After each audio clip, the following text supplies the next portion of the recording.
say I really missed visiting departments during COVID, and it's so delightful to go to places and hear about all kinds of physics in all different branches. And yeah, I'm not a trained biophysicist, but turns out I love biophysics. And by the end of this talk, I hope to convince any one of you that you could do biophysics too if you wanted to, because it's really cool. Okay. You can disagree with me, that's fine. Oh, I also want to acknowledge, I'm from Syracuse University, which is, is about 2 hours away, and I want to acknowledge the Haudenosaunee on whose ancestral land Syracuse University rests as well. Okay, great. So today I'm talking about origin of rigidity in biological tissues. Oh, and I don't know how long it's going to take to switch between slides, so I might have to go back there and we'll see. But before I get started, I want to highlight the people who did the work. Today, I'm going to be focusing a lot on some work done by some fantastic postdocs in my group, Ojan Damavandi and Varda Hegg. At the end, I'll talk a little bit about some work that's currently being done by a really great graduate student in my group, Tyler. He's here. This is Ojan and this is Varda. And a lot of this work was in collaboration with Chris Santangelo, who works on mechanical metamaterials. And you'll see why in a moment that we're doing the collaboration. Okay. So the first thing I want to say, okay, this is being very slow, so I will use this forwarding thing. So the first thing I want to tell you about is that recent biological experiments, so people that care about biology, and they care about groups of cells in a biological tissue. So a lot of the time when you think, okay, what problems can physicists work on? Maybe you think of like structural biology, like the structure of DNA or the structure of proteins. And I hope to convince you today that you can even do physics on the scale of cells, of groups of cells in biological tissues. And so what people have found in a bunch of recent experiments is that cells are tuning their properties, and they're tuning them to alter a global mechanical property of the tissue, and the property is rigidity. And so this is a really beautiful example from a paper that's now a few years old, and this is a schematic diagram of the tail of a zebrafish. Okay, and during embryonic development. And so during embryonic development, the tail is growing like this in this orientation.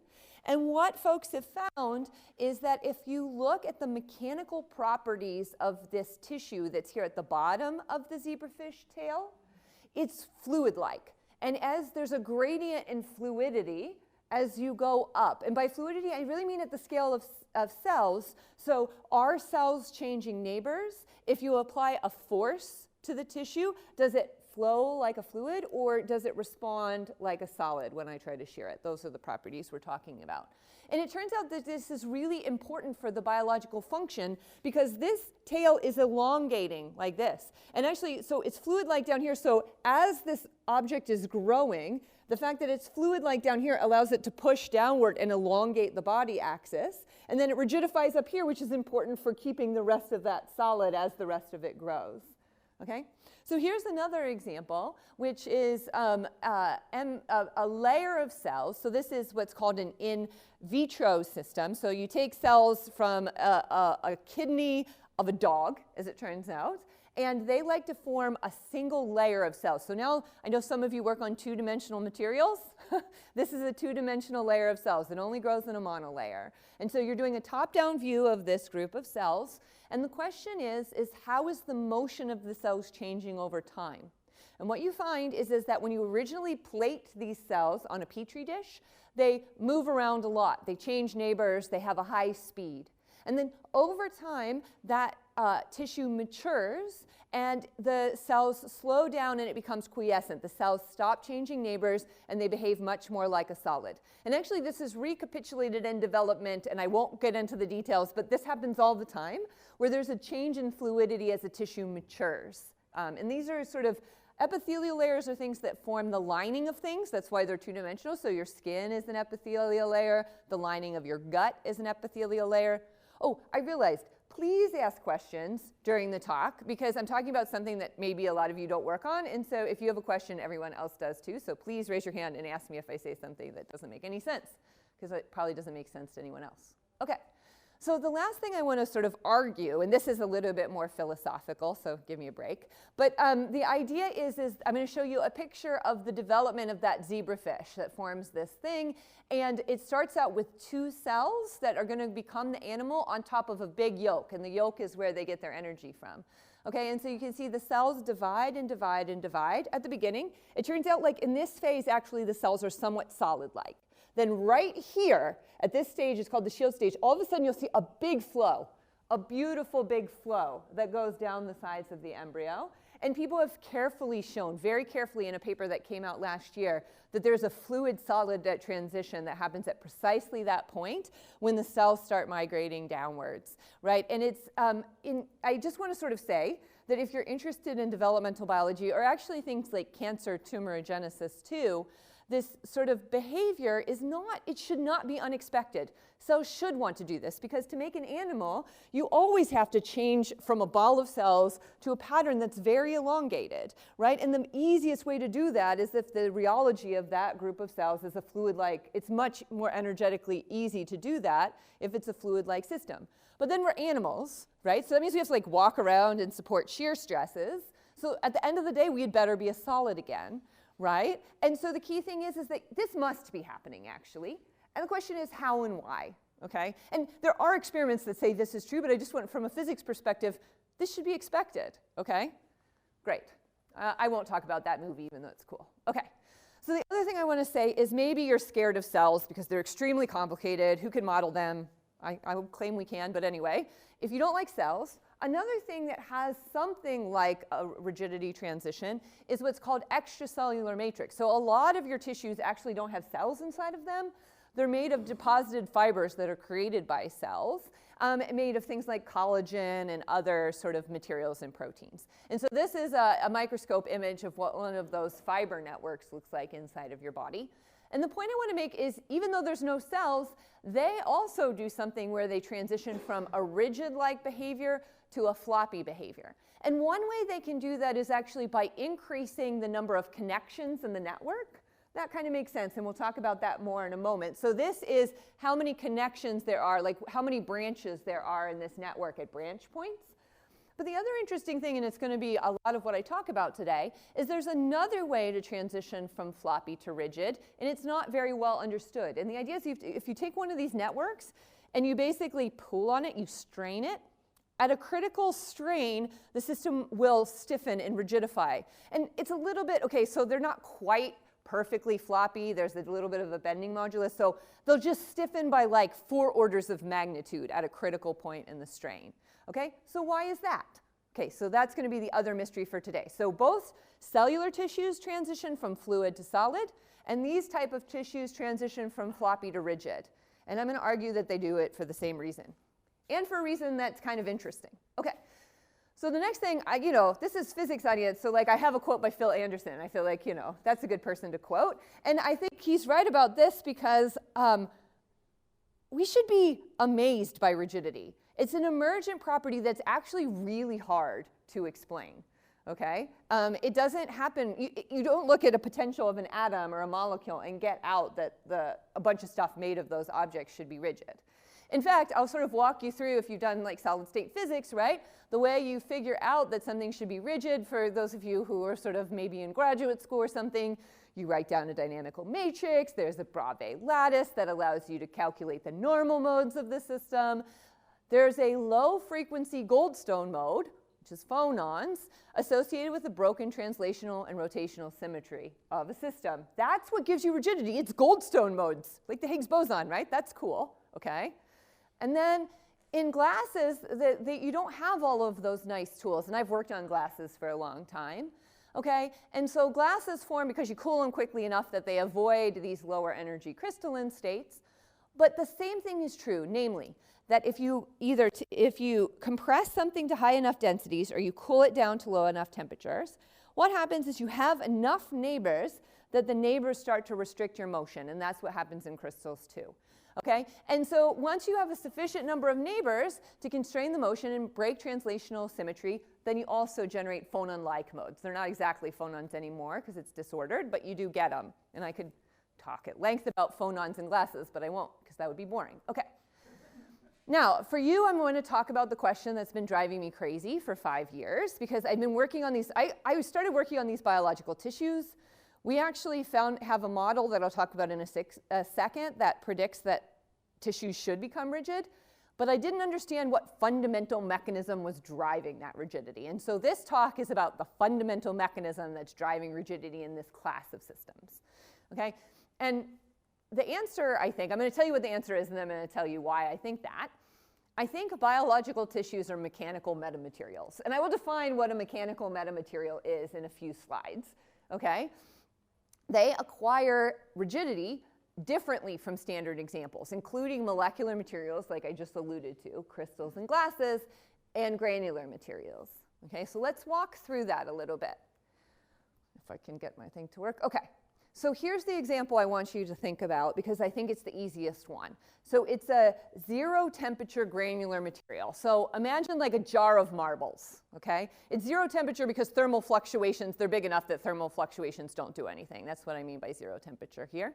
Okay, coat the marbles in Teflon because friction is hard. Okay, so make them frictionless marbles.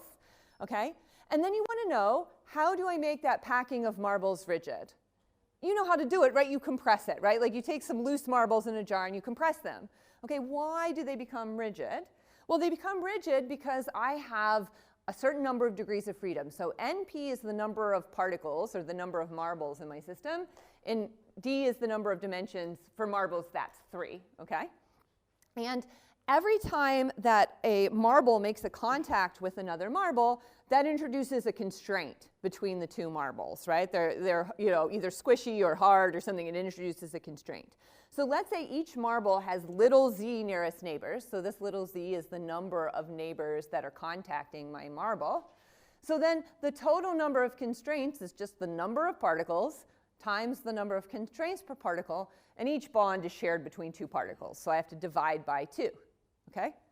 Then one line of algebra tells you if I expect the system to become rigid when the number of degrees of freedom equals the number of constraints, that happens when the coordination is exactly 2 times the number of dimensions. So you expect that if I have less contacts than that, then I'm floppy, and I have more contacts than that, I'm rigid. And you expect that there's a density at which I get that critical number of contacts, right? Okay, that's a mean field argument, but it works really well, sort of surprisingly well for jars of marbles. It works exactly for jars of marbles, actually, as long as you coat them in Teflon. Okay, and glass is way more challenging because there's thermal fluctuations, but let me just say the physics works kind of the same way, and if you have questions about it, I'll talk to you about it later. But molecular glass formers have very much of this same physics in them. Okay, it depends on the number of neighbors. Okay. Okay, let's talk about constraint counting. So I want to do this a little bit more precisely, and it'll come up later, so I want to take a little time on this. Here's another example. So this is a frame, and this frame exists in 2 dimensions. It's just on the page. It's just in a plane. So I have 8 degrees of freedom because I have 4 little nodes, and we're in 2D right now, so that's 8 degrees of freedom. And I have 4 constraints because those constraints are these bars that introduce a constraint between where the vertices are. I have 3 rigid body motions. I don't want to count those, right? I can rotate the system or move it up and down, right? Left and right, okay? And so that leaves me with 1 non-trivial floppy mode, and I've drawn it in here, right? Everyone can see that that matches my expectation. Okay. If I want to fix that, I just put a bar across, I add 1 additional constraint, and then I don't have any floppy modes anymore, so I have to be rigid. Okay? Great. Now, that's not all there is. So here's now 2 of those links. You know, I've put 2 of those little widgets together, and you can see, yeah, this one is rigid. But I could have been stupid about where I put my bar, and instead of putting them here and here, I could have put them both in the same box. Okay, the good news is I can count what I've done, because I necessarily, whenever I introduce a redundant constraint like this, I have what's called a state of self-stress. So what's a state of self-stress? It's a set of tensions on those constraints, or forces on those constraints, that leave all of those nodes in exactly the same position. Okay? So it turns out that this is exact, and so I can say, okay, well, now I have a little bit of an extension. If I count the number of degrees of freedom, and I subtract the number of constraints, that'll give me the number of 0 modes, but I have to subtract those states of self-stress where I have redundant bonds. Okay? This is called Maxwell-Caledine constraint counting. Okay. And so one of the consequences, I told you a jar of marbles, this is a 2D simulation of a jar of marbles, okay? And what you can see is that these jammed packings tune themselves to a highly self-organized state at the transition. If I'm below the critical density, then none of these particles actually have to have a neighbor. None of these are actually touching. They're close to touching, but none of them are actually touching. And then if I increase the density just a little bit more, I get this beautiful self-organized state where every particle has exactly 4 neighbors. Exactly, right? So that's got to be a pretty special state, right? Okay, so we'll come back to that special self-organization a little later. And I'll say sort of this also means that this transition has an obvious local order parameter, which is the coordination number, right? I can look at the coordination number and see how close I am to the transition point, for example, in one of these packings. Okay. But the point of today's talk is that there is a whole class of materials that don't rigidify this way, okay? They're under-constrained. That means they have less constraints than the number of degrees of freedom. So they should be floppy, and yet they become rigid. Okay, why? And what does that have to do for biological tissues? Okay, so, so here's the linear theory equation that you just saw. But I want to show you this isn't the only way to become rigid. So under constrained systems, so remember this was an under constrained system, right? It was floppy. It generally doesn't have any states of self-stress. But look, if I tilt this object over, so it looks like this now. So I've sort of taken this frame and flattened it all the way out until it looks like this, right? And I've let this distance between 1 and 4 change. Okay, because I didn't say anything about the geometry, right? Nothing I said so far was about the geometry, just the topology, right? But when this happens, I can see, and you can intuitively realize, that this system will become rigid precisely when this distance between nodes 1 and 4 is equal to the sum of the other lengths, right? This is going to be a rigid object right then, but it's under constrained. Why? Okay, so why? It's because there's something called second order rigidity. Okay, so this thing has, again, 8 degrees of freedom, 4 constraints. We've said it has 1 state of self-stress. You can believe me or not. You can do the simulation, or you can do it with, like, you know, some rubber bands yourself. Anyway, there's 3 rigid body motions, and that suggests that there should be 2 non-trivial linear zero modes. So that suggests that this thing should be floppy, but it's not. So what's going on? What's going on is that, look, if I have perturbations to points 2 and 3, that's let's say I perturb it by a distance delta. That perturbs one of the springs, right? One of the springs, but only to second order because it's a hypotenuse. Does everybody see that? So what that means is a first order consideration of rigidity is not sufficient for these types of objects, right? You have to go to second order, okay? And I'll give you another example. So like, it's why guitar strings become rigid, right? So if you give me a guitar string and I hold it between my 2 fingers, right? If I hold it so that it's less than the rest length of that guitar string, so if the distance between my 2 fingers is less, then it's all wiggly like this, right? And then at the critical point is when I make the guitar string exactly equal to its rest length. And then as I continue to stretch it, I can tune it, right? That's why the effective modulus increases. It becomes more and more high-pitched, right? That's what music is on a guitar string, right? Okay, so this is another example of second order rigidity, okay? And the third thing I want to say, and this is, I'm going to play a movie by a friend of mine, Itai Cohen, because I really like it. And when he talks, I don't have to talk. So let's see if it comes up. My computer is being super slow. I don't know what's going on. Okay, so I'm going to play this video. Oh, I didn't probably connect the sound. You probably can't hear this, can you? Deals with the Mura-Ora fold. This is basically a series of parallelograms that, when folded into a sheet of paper, give that paper some mechanical properties. They're determined by the fold patterns that we put into the paper itself. The nice thing about this strategy for giving materials mechanical properties is that by changing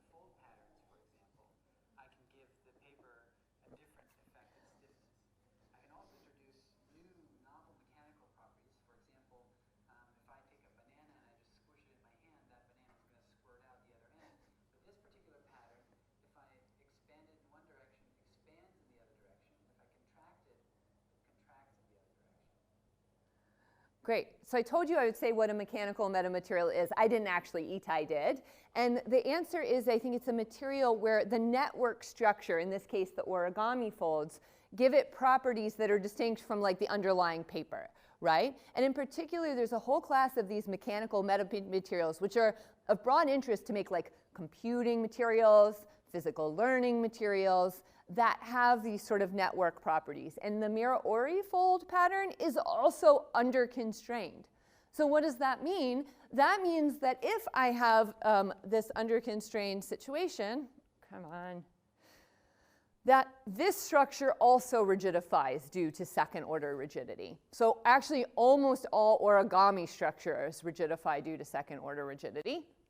And they're not the only ones. There's biological tissues too. So this is just a little bit of some data now from these fiber networks. So this is one of those fiber networks, and I'm showing you the shear modulus as a function of the shear strain. So that's how far I've stretched this material. And you'll note this is a logarithmic plot, right? So what happens is for this material, there's sort of a characteristic strain at which you start to see a rapid increase in the magnitude of the shear modulus, okay?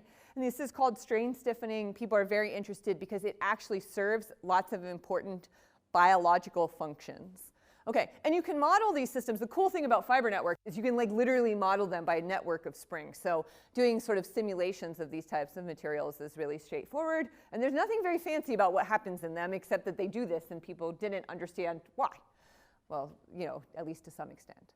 Okay, and then the other thing I want to say, because I promised you I'd talk about biological tissues.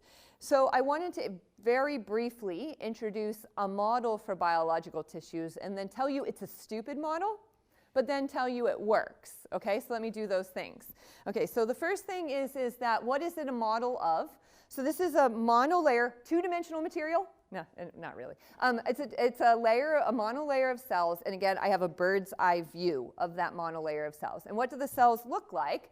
They basically look like little sort of curved polygons, right? So what a bunch of these folks, and I did some of this work too, did, is they wrote down like the dumbest model possible. Because like the obvious thing to look at in a model, in a group of cells like this is, well, they each have a cross-sectional area, which we can call A, and a cross-sectional perimeter, which we can call P, okay? And then you say, well, let me be a physicist and say, these cells sort of regulate their perimeter and their area, okay?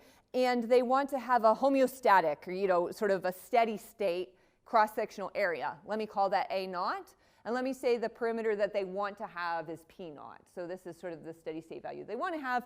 And then let me just say I have a quadratic penalty for perturbations away from those values, right? Okay, it turns out that actually there's a lot of experiments that sort of go into showing that this is a reasonable model. For this audience, I won't talk about any of them, but you can ask me questions about it later. So there is some biological data that suggests this isn't completely idiotic. The key thing to note, though, is that if you think about what this thing is, you should non-dimensionalize this energy functional, and the only dimensionless parameter that pops out is this shape index, I'll call it. It's P0. So it's the target perimeter, or the perimeter a cell wants to have, divided by the square root of the target area. It's a dimensionless number. And it tells you how pancakey the cell should be, right? Like if I have something like this, it has a large perimeter relative to its area, and something like this has a much smaller perimeter relative to its area, okay? So it's a number. It's a number that you can write down. You can also write it down in higher dimensions. Okay, the crazy thing is, this blew our minds when we discovered it, is that there's a phase transition in these models as a function of this shape parameter. So if this shape parameter is below a critical value, which happens to be 3.81, okay, it's a dimensionless number, so this is an easy thing to compute from experiments, okay? If it's below 3.81, then this whole system is rigid, and the cells will not change neighbors, okay? And this is from numerical simulations of this model, okay? And then if you have a shape that's above this critical value, the system is floppy, and if you put in any fluctuations at all, the cells will change neighbors. So I'm showing you here something that you could look at in an experiment, which is like the predicted, under a certain level of fluctuations, what the expected rate of cells changing neighbors is, right? Because as long as the fluctuations are small, then if you're in the solid phase, they won't change neighbors, and if you're in the fluid phase, they will change neighbors. Okay? Cool? Okay, now I'm showing you data from a living fruit fly. Okay? I can't tell you how crazy this is. So this is a fruit fly. We can measure all of these shapes very accurately as a function of time in a living embryo. We can measure the rate at which these cells change neighbors in living embryos during body axis elongation, which is the important part where the fly goes from being like round shaped to being like, you know, like a long fly shape, okay? This is that shape index I told you about. One thing that's a detail I won't go into, but is if you have anisotropic systems, you actually have to consider a pneumatic order parameter, for those of you who know what that is. So you have to also take into account the alignment of the long axis of these cells too. I'm not going to tell you about that, but we have an analytic theory, actually. And it's related to what I'm going to talk about after this, but just believe me, this is an analytic theory with no fit parameters, this black line, based on that stupid model I told you about, right? Okay? No, like 0 fit parameters. Every parameter was fixed before we did the experiments, okay? This blue stuff is places where the cells are not rearranging. This red stuff is where the cells are rearranging. Like, this is crazy, okay? This is biology data too, so I don't know if any of you work with biology data, but it's like awful, and so I didn't quite believe it, but there are reasons to believe it anyway. The key feature, and there's also some reasons to think that there's a whole class of models that behave this way, so even though we didn't write down exactly the right model, there's a universality class, and that's probably what saves us. But this is the answer. You can do physics on a living fly embryo basically using, you know, some rigidity theory and come up with an answer that predicts. So we can now take a snapshot of a fruit fly, and I can tell you whether the cells are changing neighbors in that fruit fly or not, right? Which is pretty neat. Okay. Okay, but why? Okay, like that's the deep question. Okay, and oh, I gotta show this movie because I'm old, and this is one of my favorite movies from when I was a kid. Does anybody know what this is? Terminator 2, okay. And so the other point that I wanted to make, okay, I'm not saying we want to design Terminator 2. I'm not saying that. But Terminator 2 has a lot of the properties you want for materials of the future, right? If you want to sort of flow over long distances, you want the ability to manipulate, reconfigure, you want to be in a fluid-like state. And then, of course, you want to actually execute forces on your environment, do things, behave, right? Have interesting tasks that you can complete as a material. And so really this ability to transfer back and forth between fluid and a solid, floppy and rigid, with minimal tuning is something that you might want, okay? Or not want, and if you don't want to end the world, I don't know. Okay, so how do we generically describe this type of rigidity? Okay, I told you we need to go beyond constraint counting. And so I'm going to focus, alas, because I know maybe some of you are thinking about thermodynamics, right? I'm going to be at 0 temperature. There's lots of fun stuff that happens in the systems at finite temperature, but I'm going to focus on 0 temperature, if that's okay. Well, it better be okay. You're stuck. Okay, so structural rigidity. So if I'm at 0 temperature, actually, engineers, mathematicians have thought about rigidity for a long time. So maybe some of you saw the stuff from a while back on tensegrity structures. These are structures that are built of bars and ropes, right? And you can make things like toys on your desk that behave in really cool ways using a mixture of constraints. And the key feature is there's vertices and then there's constraints, right? And a lot of the folks that work on these problems talk about structural rigidity. And what they mean is that there's no non-trivial global motion that preserves the constraints. So each one of those bars and ropes is a constraint. And you say something is rigid, right, if there's no non-trivial motion of the whole structure, basically, that makes those constraints wiggle, okay? That's the idea, okay? And so the challenge is that if I give you a generic network, it's an NP hard problem, if you know what that is. It means it's really hard, okay? By the way, this was a master's thesis. Just want to point that out. Like, this is an amazing master's thesis. I highly recommend it, okay? Crazy, okay. But what do people do? They try to come up with simpler proxies for rigidity. So we can't always prove when something is rigid or not, because that's an NP hard problem. But sometimes we can say, oh, this system is rigid for a simpler reason. Okay? And so one of those is called first order rigidity. And it's the obvious thing to a physicist. It's where no non-trivial global motion preserves the constraints to first order. okay? Obvious thing, something we should do. Okay, of course, there's also second order rigidity, okay? Preserves the constraints to second order, okay? These are definitions.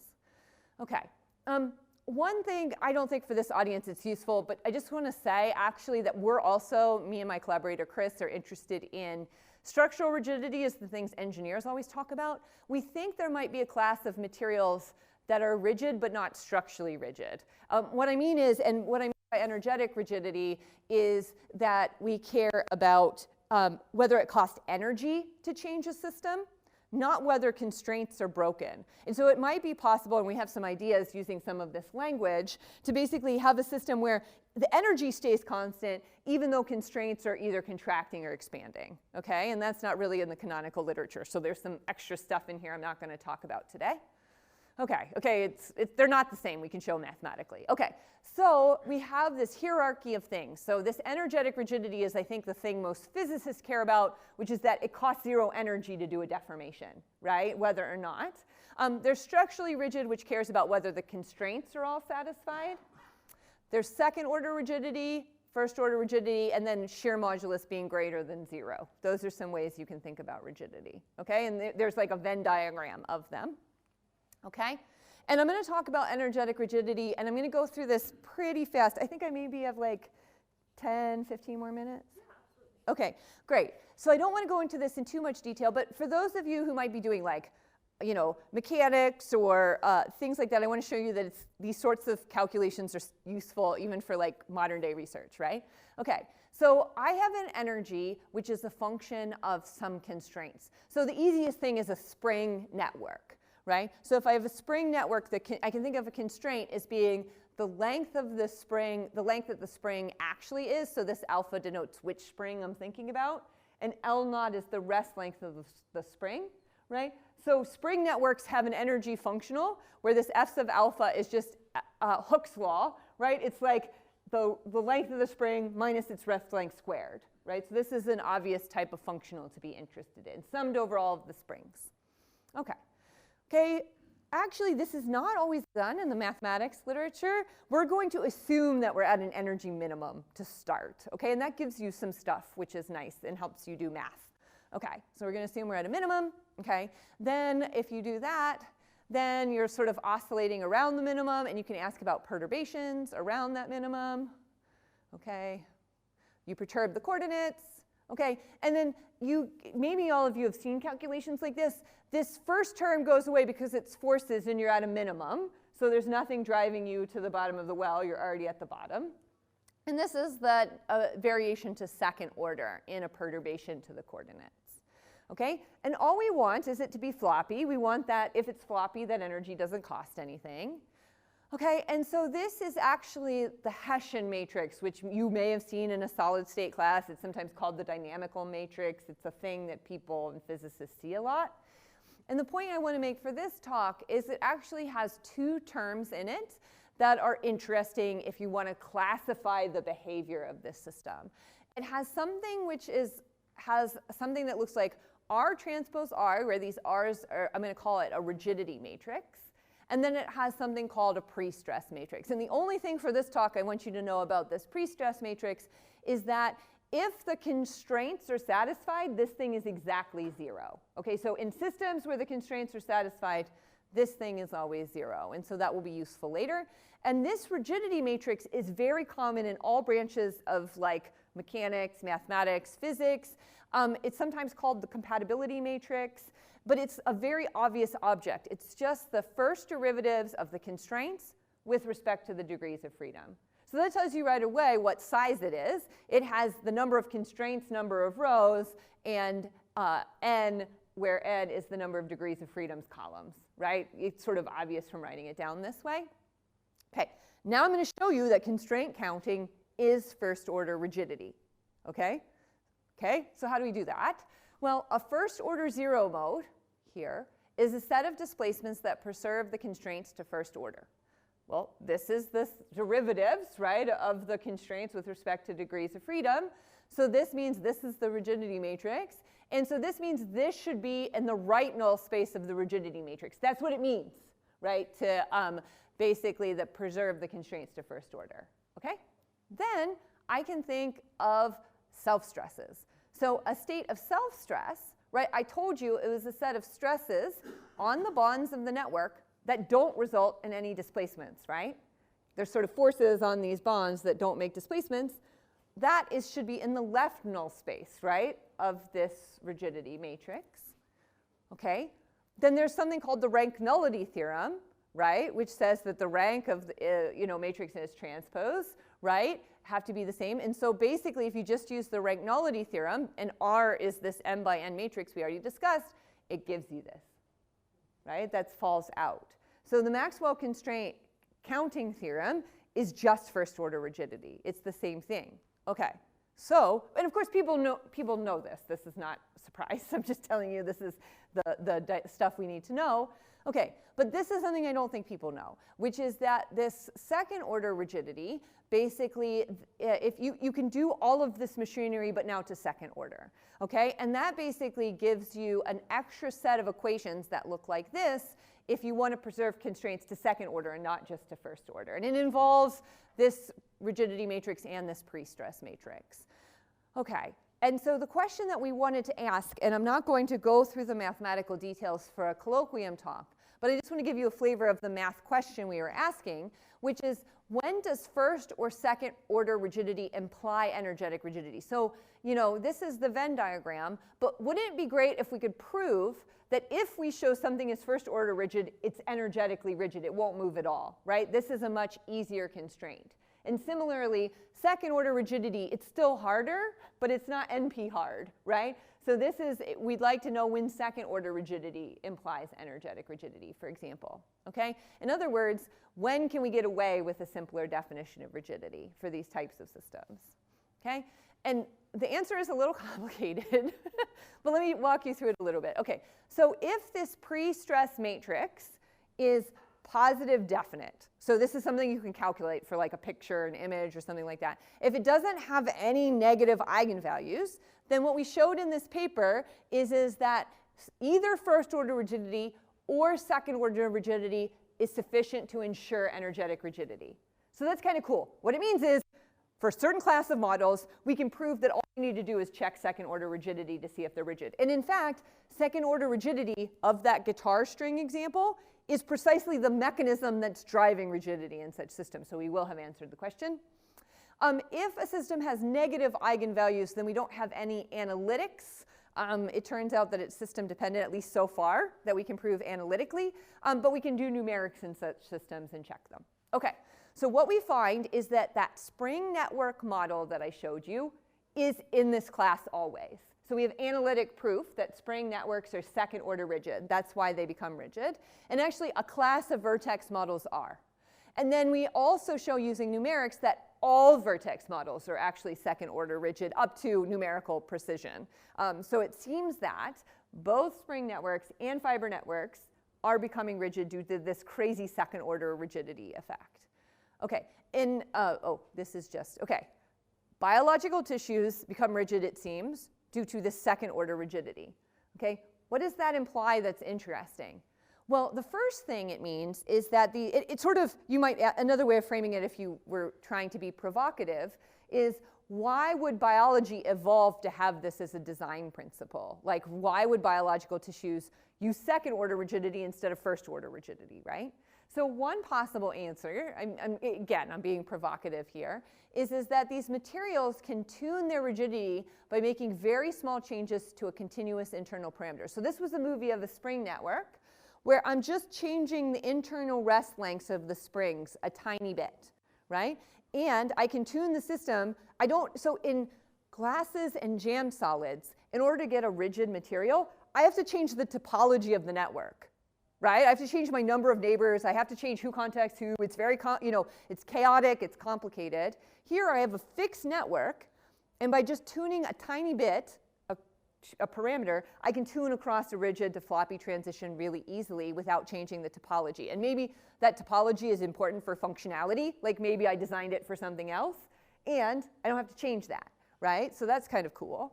Okay, and the other thing I'll say is that you'll also see at the critical point, although this is still work in progress, I don't know if you can see that this is the critical point. All of a sudden, you just tune the rest length of the spring, and all of a sudden you pop in a critical state of self-stress. And this state of self-stress is like sort of filamentous, so it's sort of in red here. I don't know if you can kind of see it on this projector. But it's a pretty interesting structure that might be fractal, and thinking about like what the, like also there's some hints that these fibers that carry a large stress are more aligned than other fibers. You see sort of, if you look at a nematic order parameter along these lines, they look pretty straight. Okay, anyway, there's some really interesting features that we don't yet understand to the states of self-stress that pop in, and we think that this might also be important for biological function in some of these systems as well, because for reasons I can talk about. Okay, so those are things. The last thing I want to tell you, there's lots of things you can do with this. So like maybe one thing I should say, because I don't think I say it anywhere else, is we know actually by now, because we have a lot of experimental collaborators in biology that are excited about these results, we know how cells tune their shapes. Cells are tuning their shapes during development. So if you tune that P0 value, like this little, like how pancake-like a cell wants to be, you can tune it across this rigid solid transition, and cells are literally doing that, right? So there's molecules called cadherins that stick cells together, and sort of if you just regulate the number of those sticky molecules, that's one way of regulating the cell shape, right? And so cells are really doing this on a regular basis during development, and so it's really fun to think about how this type of transition might be programmed in by molecules, and how problems in those molecules might lead to congenital disease. So like that's one fun thing that we were, well, I mean, congenital disease is terrible. Having ways to think about it in new ways is pretty exciting. So that's one thing we do in our group.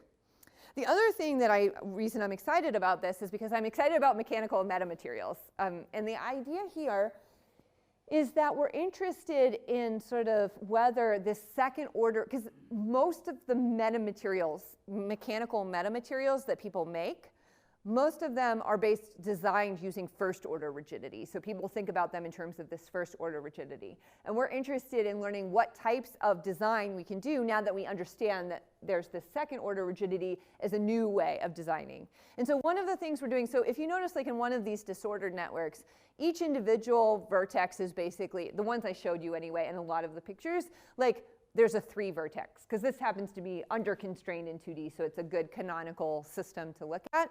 And so what we've been doing is actually developing mathematics for understanding precisely when small systems, analytically, when small systems cross the critical point. And so like, for example, these are the sorts of things my student Tyler is doing in collaboration with Chris, is we've actually found that the only thing that matters for a general 3 vertex is the curvature, you know, because you can say, okay, I have this network piece. Is it rigid or not using second order rigidity? And can I say that analytically or not? And so it turns out that all you need is the local curvature and the local distance, and you can prove whether it's rigid or not for these small systems. And you know, we're developing a whole bunch of strategies for doing that, for like, you know, for telling, and I'm not going to go into this, but you can do it. So the math is that, you know, you can do it, and what it means is that we can start to move around on the critical manifold, because actually there's a manifold of critical points in this space. And so let's say that you wanted to say, develop a material which would deform, if it would be floppy, so you could wear it as clothes, for example, unless you strained it a certain amount and then you want it to pop in rigidity after a certain amount of strain. Like then you would want to walk around on a manifold that's a specific distance from the critical manifold. Or maybe you wanted a material that would rigidify as soon as it was floppy in normal behavior, right? But as soon as you sort of perturbed it by any sort of large, like sort of medium scale amplitude, it would solidify, right? So this is a way of doing that. And then you can also think about gradients on this manifold, and we're thinking about walking around on it, and what else could you design in context, the same context as you do with that you know, both this and other stuff. Okay, so I think I'll stop there, so I have time for questions. So rigidity in many standard materials is described by first order rigidity. A large class of mechanical metamaterials are instead rigidified by higher order rigidity. And that means you don't need to change the topology of the network. You get to keep a fixed topology, and you don't need to sort of have crowding or changing the number of contacts or the packing fraction.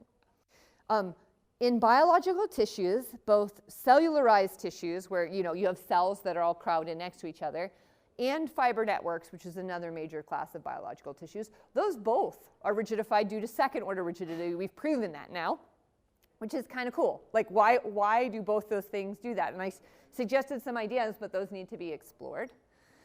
The onset of rigidity occurs when a state of self-stress appears due to very small changes in the parameter. So the other nice thing is you can sit pretty close to this critical point and just tune yourself back and forth over it by really small changes to like the number of cadherins, the number of adhesion molecules in your cells, which might be a nice design principle. And some of our future directions focus on precisely characterizing the second order critical points for small networks and see if we can build stuff out of them. Okay, let me show you all the people again. Thanks so much for your time.